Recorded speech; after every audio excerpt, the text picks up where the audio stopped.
प्रत्येकजण जो तो उठला की आम्हाला आदिवासीमध्ये आरक्षण द्या, आदिवासीमध्ये आरक्षण द्या म्हणून ओरड सुरू आहे आणि पूर्ण महाराष्ट्रामध्ये त्या निमित्ताने मोर्चे बांधणी सुरू आहे।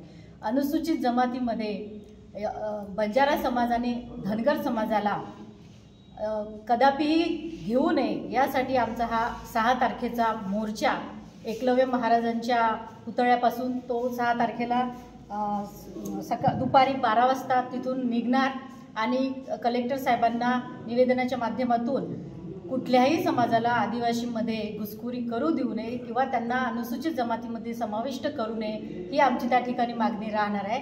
त्याचबरोबर जे बोगस घुसखोरीचं प्रमाण प्रचंड प्रमाणात वाढलेलं आहे, खऱ्या आदिवासींच्या जागेवर बोगसांची नियुक्ती करून खऱ्या आदिवासीवर अन्याय त्या ठिकाणी करण्यात आलेला आहे। त्याचबरोबर 85,000 ज्या आदिवासीच्या रिक्त जागा आहे त्या त्वरित भराव्या यासारख्या असंख्य मागणीसह आम्ही बुलढाणा जिल्ह्यामध्ये 6 तारखेला मोर्चाचं आयोजन केलेलं आहे आणि या मोर्चामध्ये माझ्या समस्त आदिवासी बांधवांनी सहभाग नोंदवावा, जेणेकरून आपल्याला आपलं आरक्षण टिकवता आलं पाहिजे।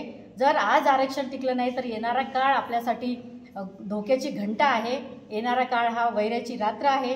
त्यामुळं प्रत्येक आदिवासी समाजाने, प्रत्येक व्यक्तीने, प्रत्येक विद्यार्थ्याने, प्रत्येक मुलींनी या मोर्चामध्ये सहभागी व्हावे।